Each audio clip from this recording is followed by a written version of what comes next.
Сайн байцгаана уу шимтгэлэгтэй тавтай морил. За энэ удаад танд ямар өөрчлөлт ирж байна вэ гэдгийг харах болно.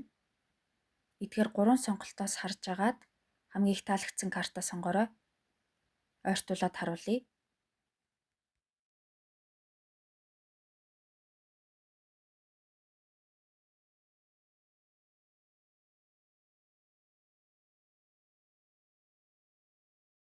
За нэгдүгээр бүлгийг сонгосон хүмүүст ямар өөрчлөлт ирж ийн вэ гэхээр ерөөхдөө бол нэг үе нөгөө үеэр солигдож байгаа юм байна. Цаашдаа ямар нэг зүйлийг эцэслэх шаардлагатай болж магадгүй. Танд илүү өөр цоошин боломжууд гарч ирж байгаа учраас хуучныг халах хэрэгтэй болж ирнэ. Өнгөрснөөс салж хагцсандаа харамсах хэрэггүй. Тассан юмнасаа холтохоос айх ч бас хэрэггүй. Оронд нь шин зүйл рүү тэмүүлэх хэрэгтэй. Шинэ эхлэлд бэлтэх хэрэгтэй. Хооштой яг ямар алхам хийж илүү урагшлах вэ гэдэг тухай л бодох хэрэгтэй. Дээрээс нь төр зуурч болтугай амрах амсахыг хэрэгтэй байгаад байна. Ингээд энэ туйлдсан чигээр яваад байвал яваал энэ боломжтой бол таныг залхаадаг, ядраадаг тэр зүйлсээс холдох шаардлагатай болох нь байна. За цааш нь харъя.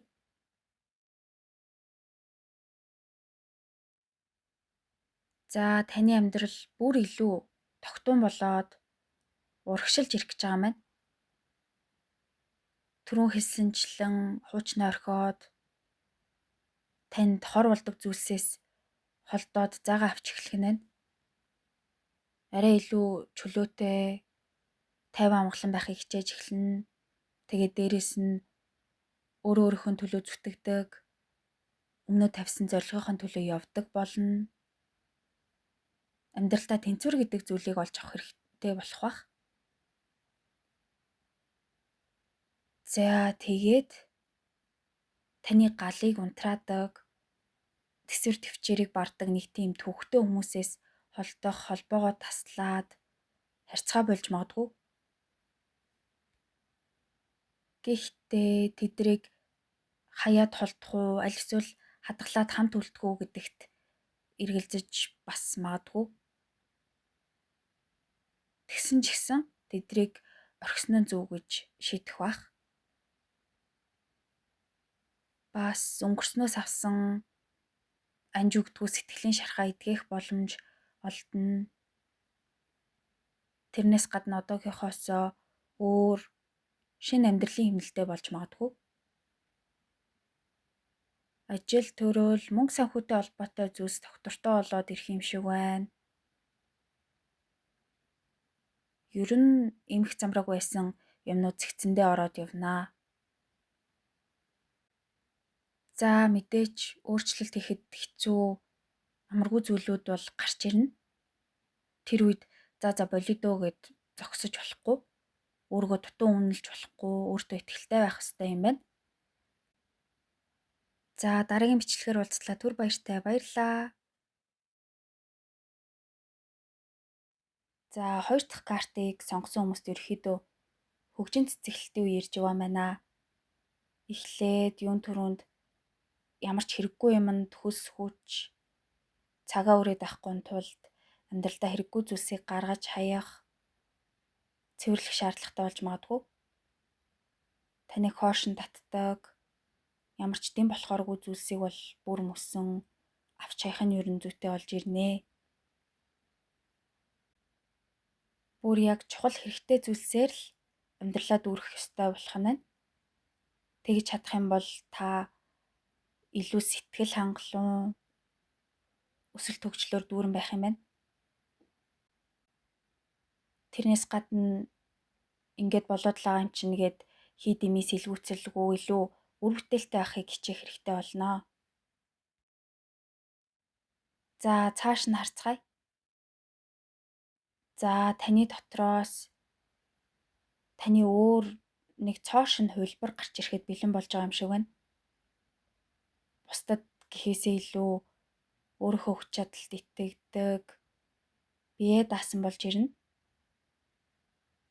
Ингэн тэгнэ гэсэн хий хоосон биелэшгүй зүйл мөрөөдөж яваад байлгүйгээр одоо биелэшгүй мөрөлөөсөө салах цаг болж байгаа юм байна. Бодит байдалтай эвлэрээд илүү бодиттой зүйлд анхаарч эхлэх хэрэгтэй болох бах. Надад яг жинхнээсээ юу хэрэгтэй байгаа юм бэ гэдэг асуулт гол болж магадгүй.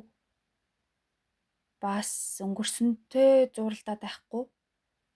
Мартахыг мартаад, уучлахыг уучлаад явах хэрэгтэй болно. Ерөөхдөө өөртөө тулж ажиллах гэдэг юм уу? Тийм шаардлага гарч магадгүй.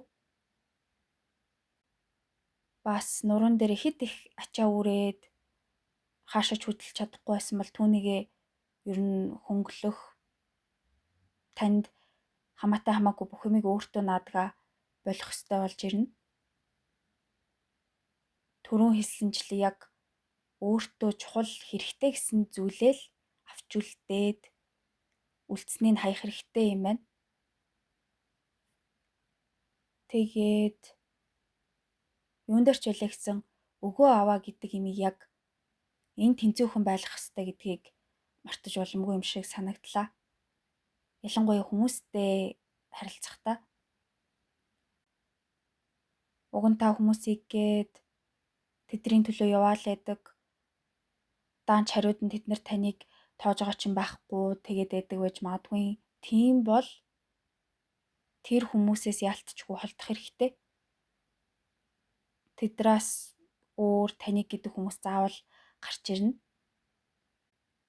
Тэгээд тэрнээс гадна ажил төрөл бас мөнгө санхүүгийн байдал маш тогтвортой болохоор харагдчихээн. Гэртээ нэлээд цагийг өнгөрөөдөг болж магадгүй юм байна. За ингээд дараагийн бичлэгээр уулзлаа. Түр баяртай. Баярлалаа. За 3 дахь картыг сонгосон таны хувьд эхлээд юун түрүүнд төр зур амралт завсарлага авах шаардлага гарчихсан яваад байгаа юм байна. Сэтгэл санаагаа тайван байлгахад анхаарах хэрэгтэй. Одоо л иш хүчээ сэлбэж аваад цаашаа явах хэрэгтэй шүү гэж сануулж байгаа юм байна. За тэгээд та урьд уртынхаас илүү хүмүүстэй нээлттэй харилцдаг болж ирэх нь байна. Бас хүмүүстэй аль болох эвтэй найртай байхыг хичээдэг болно. Яагаад гэвэл тагаа ганцаараа зүтгэхээс илүү хамтаараа зүтгэх нь ер нь хавь илүү үр дүнтэй ашигтай байна гэдгийг ойлгодог болох бах. Тэрнээс гадна өөрчлөлт гэдэг зүйлээс айхайц таныг юу ч хийсэн хоошин татаад байдаг байж магадгүй. Энийг ингээд үзэл чаддаг болов уу? Яадаг бол за дэмий баха би дааж дийлэхгүй бах, чадахгүй бах гэсэн бодлосоо салах хэрэгтэй. Урд нь зөндөө олон зүйлийг даваад ард нь гарч чадсан юм чинь ахаад өөр юу ч байсан даваад гарна чадна гэж бодох хэрэгтэй байна. Таны энэ хүртэл туулж ирсэн зүйлс таны улам зоригтой болгоно, бас илүү хол явахад тусуулна. Тийм учраас өөртөө итгэлтэй байх хэрэгтэй байна. За цааш нь харцгаая. За цаашдаа таны амьдрал бүр илүү тоод гэрэлтэй өнгөлөг болж ирэх нь байна. Бас таныг өсч дэвшгэд яг юу садаа болоод байна уу гэдгийг олж мэднэ. Таагүй сөрөг зүйлийг өөрөөсөө холдуулаад явна. Би чадахгүй ах гэдэг бодол, яадаг бол гэдэг эргэлзээ, айдас юу гэдгийг тэр болгоныг арчиж хайна. Арчиж хаяад харах нэ амьдрал миний урд нь харж ирснаас шал өөр байсан юм бэ штэ. Зөндөө олон өөр гоё зүйлс байдгийм байна. Тийм учраас би ийм байдалтай байгаад байж болохгүй маань гэж бодох бах. Тэгээд удаан хугацаанд зүтгэсэн зүйлийнхээ эцсийг нь үзээд дуусгаж магадгүй. Эсвэл танд нэг л тийм дарамттай хүнд санагддаг байсан зүйл дуусч магадгүй. Дээрээс нь таныг даралдаг, танд дараа болдог, чи чадахгүй штэ гэд таныг доош нь хийдэг, дутуу үнэлдэг хүмүүсээс холдож магадгүй. За аль нь байлаа ч гэсэн 50 байх амьсгаа авах боломж олдно. Ер нь танд ерөөсө тохирдгүй зүйлийг орхих шаардлагатай болно гэсэн үг. Хооштой та хүмүүстэй маш наантай цаантай харьцдаг, тэднийг ойлгодог ийм хүн болж магадгүй санагдлаа. Өөр энээс гадна хэрэгтэй хэрэггүй зүйлсээ зэгцлээд, дуусгаж эцэлхийг эцлээд, урт хугацаанд өгөөжөө өгч хэрэг болохоор шинэ зүйлд анхаарлаа хандуулад харгаа чиглүүлэх юм байна. За ингээд дараагийн бичлэгээр уулзлаа. Түр баяртай. Баярлалаа.